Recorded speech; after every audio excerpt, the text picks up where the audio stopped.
ఉదయించుకో పీఠాలు కదిలిపోయాయి. Doctor C Narayana రెడ్లు, శివారెడ్లు, Guntur Seshendra శర్మలు address లేదు గల్లదు. అప్పుడు వాళ్ళు కవిత్వంపై ఎర్రజెండా అని చెప్పి సెంట్రల్ యూనివర్సిటీస్ తెప్పించారు. శివసాగర్ గారు అన్నారు, బాబు చచ్చిపోయిన వాళ్ళ మీద గొప్పుతారు కవిత్వంపై ఎర్రజెండా. ఎర్రజెండా వీళ్ళు కవిత్వం మీద గొప్పుతున్నారేంటి, చంపుదామనే అని ఆయనే చూపించారు. అంటే వాళ్ళకి తెలుసు దే ఆర్ ఫెయిల్యూర్ అని, వాళ్ళు చేస్తున్న కుట్ర వాళ్ళకి తెలుసు. ప్రజల మద్దతుని, మెజారిటీ వర్గాల మద్దతుని కోసం అంబేద్కర్ని ముందుకు తీసుకొచ్చారు. అంబేద్కర్ జయంతికి ఎప్పుడన్నా వచ్చి ఒక్కడన్నా పూర్వమాలు వేసాయండి?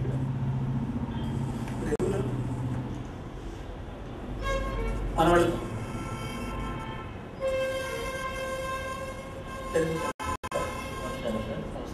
మీ లెక్చర్ చాలా బాగుంది, ఇంకొంచెం సేపు చెప్తే బాగుండు అనిపిస్తుంది. ఓకే, 1-2 లైన్లో what is Ambedkarism, what is Marxism అని చెప్పాలి. రెండోది ఏంటంటే లీడర్షిప్ అనేది ఒకరు నొక్కి పెడితే ఆగిపోయేది ఉంటుందా, స్వతహాగా ఎదగడానికి అవకాశం ఉంటుంది.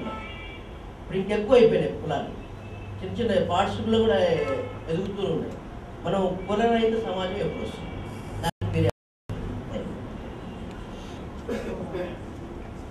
మార్క్సిజం సమాజాన్ని రెండుగా వర్గీకరించి యజమాని, సామి. అది తప్పు. మనకి వాళ్ళకి కరెక్ట్ కావచ్చు. సిద్ధాంతం కార్యకర్తల పరంగా జరుగుతుంది. బుద్ధిజాన్ని ఎందుకు this is how I brought up అంటే మనకున్న పరిధిలో ఓహని చెప్పేసి ప్రసంగాలు ఇచ్చేసి నైట్ ఓవర్ నైట్ రాజ్యాన్ని మార్చేసి ఇంత ఇదే లేదు. క్రమానుగతంగా రావాల్సిన, చోటు చేసుకోవాల్సిన ఒక ప్రక్రియ, ఒక ప్రాసెస్. ఇలా పుట్టాలంటే 9 నెలలు 10 నెలలు అమ్మ కడుపులో ఉండాల్సింది.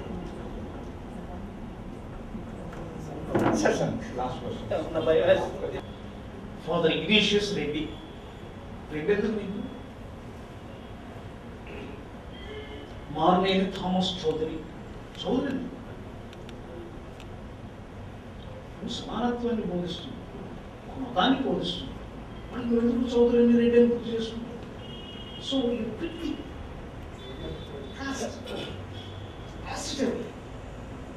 లేదండి, మాకు వద్దు చెప్పేది ఆచరణ.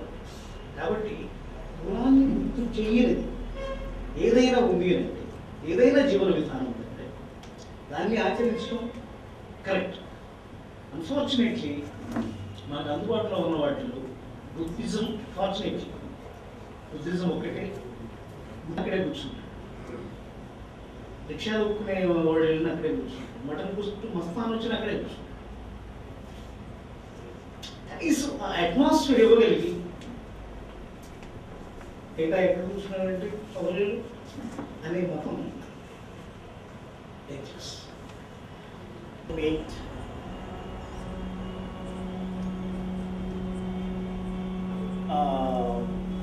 పబ్లిక్ గార్డెన్స్లో ఉన్న లలిత కళా తోరణం, అందులో 10,000 మందితో దీక్ష తీసుకుంటాం. 10,000 మంది రాలేదు కానీ చాలా మంది వచ్చారు. బౌద్ధులు చెప్పాల్సిన వీటిని నా మాటతో రికార్డ్ చేసి పెద్ద స్పీకర్స్ పెట్టి ప్రసారం చేశాను. All levels. బుద్ధుడు అప్పు పేరు ఏంటండి అని అడిగాడు 2 సంవత్సరాల తర్వాత. పేరు మాత్రమే బుద్ధుడు అప్పు పేరు. సరే ఏదో ఎందుకు వచ్చింది డౌట్. ఏంటంటే పెళ్ళం పిల్లలు వదిలేసి వెళ్ళిపోయాడు. కదా కరెక్ట్ అది. పిల్లలు ఎందుకు వదిలేసిపోతాడు? అది ఒక శవాన్ని చూసి లేకపోతే కాదు. అది రోహిణి నది అని ఒకటి ఉంది అక్కడ. ఇటేమో శాక్యులు, ఇటేమో కొలియలు. రోహిణీ నదీ జల వివాదం కారణంగా జనంలో గొడవ వస్తాయి. యుద్ధం వద్దునైనా రక్తపాతానికి దారి తీసి వద్దురా మన దయాలు అని నచ్చ చెప్పకపోతే వాడు దేవదత్తులుండి రాజు అంటున్నావు, యుద్ధాన్ని వ్యతిరేకిస్తున్నావు, కానీ తీర్మానాన్ని వ్యతిరేకిస్తున్నావు, టూ మచ్. సరే ఓటింగ్కి పెట్టండి అన్నారు, అందరూ యుద్ధం కావాలన్నారు. ఒక్క సిద్ధార్థుడు మాత్రం వ్యతిరేకించాడు. రాజు అయ్యుండి, యువరాజు అయ్యుండి రాజ్య వ్యతిరేకమైన నిర్ణయానికి నువ్వు పాల్పడ్డావు కాబట్టి రెండు శిక్షలు. ఒకటి దేశ బహిష్కరణ, రెండోది శిరచ్ఛేదం. ఏది వరకు అప్పుడు ఆయన పరివ్రాజకత్వాన్ని ఎంచుకుని కపిలుడి ఆశ్రమానికి వెళ్ళి పరివ్రాజకత్వం తీసుకొని ఇది తెలియకుండా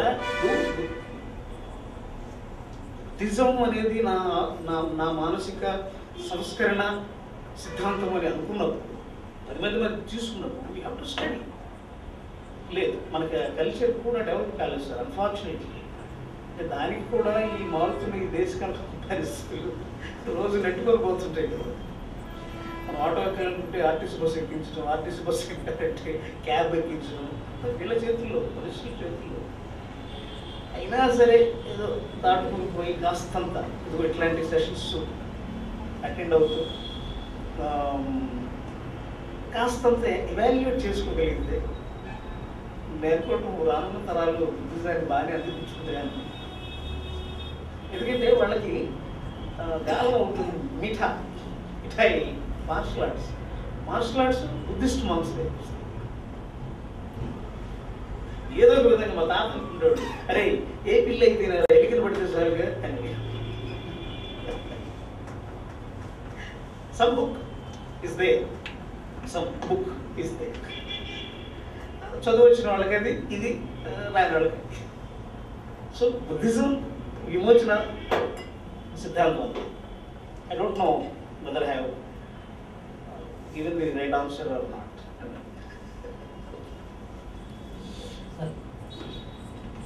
డాక్టర్ వెంకటేశ్వర్లు, నేను ఉస్మానియా హాస్పిటల్లో professor and head of the department.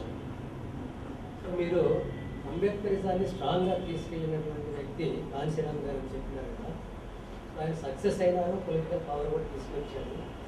ఆ విషయాన్ని మీరు ఇక్కడైతే ఎక్కడ ప్రస్తావించలేదు. మరి మన వాళ్ళందరూ కూడా డిఫరెంట్ సెక్షన్స్లో డిఫరెంట్ పార్టీస్లో ఉన్నారు. దాని గురించి కూడా మీరు కొంత జోడించి ఇలాంటి సభలో చెప్తే బాగుంటుందని చెప్పి ఆలోచన. Good suggestions. ఎందుకంటే ఇది ఒక టాపిక్కి పర్టైన్ అయ్యి స్టిక్ అయ్యి, అంటే పాలిటిక్స్ని దీని దగ్గర మళ్ళీ పాలిటిక్స్ జోలికి వెళ్ళేవారంటే నేను డైల్యూట్ అయిపోయింది. లాస్ట్ డైల్యూట్ అయిపోయింది ఒకటి. రెండోది పిన్ పాయింట్గా ఒక దాని మీద వెళుతూ మధ్యలో ఇటు చూసుకుంటూ వెళ్ళడం అనేది ఒక పద్ధతి. ఇటు వెళ్ళి మళ్ళీ ఇటు తిరిగి ఇటు డీటూర్ చేసి రావటం అనేది కొంచెం కన్ఫ్యూజింగ్గా ఉంటుందని. ఎందుకంటే ఇక్కడ ఉన్నవాళ్ళు మామూలు ఆర్డినరీ ఆడియన్స్ కదా, నాకు తెలుసు. మీద అంతో ఎంతో అవగాహన కలిగి ఏదో సమాజానికి కొంత ఉపయోగపడదామని ఉద్దేశంతో వచ్చిన వాళ్ళు, మేధావులు, నాకన్నా గొప్పగా బాగా చదువుకున్న రీడర్స్ ఉన్నారు. అందుకే చెప్పి నేను దీనికి మాత్రమే పరిమితం అయ్యాను. ప్రస్తావన కాంశీరామ్ గారు ఎందుకు వచ్చిందంటే, ఆయనతో కూడా నాకు కొంచెం విభేదం ఉంది. ఆయన సిద్ధాంతం, ఆయన బతుకున్న రోజులు నేను డైరెక్ట్ కలిసాను. పేబ్యాక్ సొసైటీ ప్రోగ్రాంలో ఆయన ఇక్కడికి వచ్చాను. ఆ విజిట్ చాలా మందికి తెలియదు. అంబేద్కర్ ఉంది కదా, అందులో జరిగింది. ఒకవేళ కనుక రవికుమార్ గారు కనుక ఏదైనా అనుమతిస్తే మీరు చెప్పిన ఈ యాంగిల్ మీద ఒకసారి మనం కలుసుకుంటాం. జమీన్ సార్, అంటే మన డిస్కషన్స్లో ప్రకారం బుద్ధిజం వెరీ కన్వర్ట్ అయింది. అంబేద్కరిజం అంటే నథింగ్ బట్ బుద్ధిజం అనేది కూడా. బుద్ధిజం ఫెయిల్యూర్ కాదు. బుద్ధిజాన్ని ఈ దేశంలో లేకుండా చేశారు కాబట్టి మిగతా ఏషియన్ కంట్రీస్లో, ఇండోనేషియాలో ఉంది, జపాన్లో ఉంది, చైనాలో ఉంది, శ్రీలంకలో ఉంది, అంత భారతదేశంలో లేకుండా చేశారు కాబట్టి కొన్ని శతాబ్దాల పాటు అసలు ఆ భావజాలం మనకు తెలియదు. అంబేద్కర్ రీడిస్కవర్ చేసి తీసుకొచ్చి యాజ్ ఇట్ ఈజ్ ఇచ్చేది. దాంట్లో ఎన్నో విమర్శలు, ప్రతి విమర్శలు ఎన్ని ఉన్నాయి, సంభాషణలు ఉన్నాయి. వీటన్నిటిని క్రోడీకరించి త్రిపిటకాలను చదివి, ఇంకా లిటరేచర్ని చదివి బుద్ధుడి విశ్వరూపాన్ని ఆయన మనకు సాక్షాత్కరింప చేశారు. చేసిన తర్వాత అంబేద్కరిజం పరిణతి చెంది అభినవ బుద్ధిజం అయింది. అంబేద్కర్ అభినవ బోధిసత్వం. మరి ఏకీభవించలేదు. ఆయన అభినవ బోధిసత్వం. ఇక్కడ ఆల్మోస్ట్ 90s వరకు ఆయన శత జయంతి జరిగేంత వరకు మిత్రులు చాలా మంది దళితులకి చదువుకున్నవాళ్ళు అంబేద్కర్ గురించి తెలియదు. ఇర్రెస్పెక్టివ్ ఆఫ్ ప్లేసెస్ తెలియదు. అంటే ఒక భావన వాహిని, ఒక నది అవిశ్రాంతంగా అలా ప్రవహిస్తూ ప్రవహిస్తూ ప్రవహిస్తూ అలా వెడల్పు అవుతూ నాసిగా త్రయం పడుకుని ఇంత చాలా అది ఇక్కడికి వచ్చేసరికి మహానది గోదావరి అట్లా రావాలి తప్పిస్తే ఇక్కడ ఎండిపోయి కాసేపు అక్కడ కాసేపు ప్రవహించి అసలు ఎక్కడ వస్తుంది? ఎండబెట్టిన తర్వాత మళ్ళీ ఏదో తవ్వి ఎంత ఎత్తిపోతలు చేసినా కూడా ఇది రాదు. దానికి దళిత జాతే, బహుజన జాతులే బాధ్యత వహించాలి. ఎందుకంటే వాళ్ళు నా బోటు పడడానికి తీసుకురావడానికి చాలా ఇళ్ళు పెట్టారు. నేను పైడిస్కైన పేరుతో పుంఖాలు రాసుకున్నానండి. ఏది పడితే ప్రేమ, దోమ, ఈగ ఇట్లాంటి అసలు నేను ఎందుకు రాస్తున్నాను అన్నట్టు నాకు దొరికిన అస్త్రం అంబేద్కర్. నేనేం రాయాలి? అప్పుడు పైడిస్కైన పేరు నేను తీసేసి పైడి తిరేష్ బాబు అని అసలు నేను, ఎందుకంటే పైడిస్కై అంటే నేను బ్రాహ్మణ్ అనుకుని వేసుకుంటారు చెప్పారంటే ప్రయోగం సక్సెస్ అయింది. పైడి తిరేష్ బాబు పేరు పంపించి తెరకు వచ్చింది. సో అప్పటి నుంచి ధైర్యంగా even Facebook I directly proclaim that I belong to so and so, I came from so and so. ఏమవుతుందంటే కమ్యూనిటీ ఎక్కడెక్కడ ఉన్న వాళ్ళు అట్రాక్ట్ అవుతున్నారు. మాకు ఇట్లా ఓపెన్ డోర్ చెప్పలేదన్నా, ఇప్పుడు మేము చెప్తే ఓకేనా? చెప్పండి, చెప్పమ్మా. ఇట్లా విస్తరించుకుంటూ పోతున్నాను. ఈ విస్తరణ క్రమంలో ఏంటంటే నేను చెప్పిందే వేదం అన్నట్టు నేను ఎక్కడ చెప్పాను. ఒక టార్చ్ లైట్ ఇస్తాను, బ్యాటరీ మీ మేధస్సు, మీ వెపన్, దాంట్లో ఏం చదువుకుంటారు, దాంట్లో పోతుంటారు, మీ ఇష్టం. నాకు స్వేచ్ఛనిచ్చి ఒకటే అని చెప్పేసి నా ఇష్టం వచ్చిన పార్టీ పైన వేసుకుంటాను.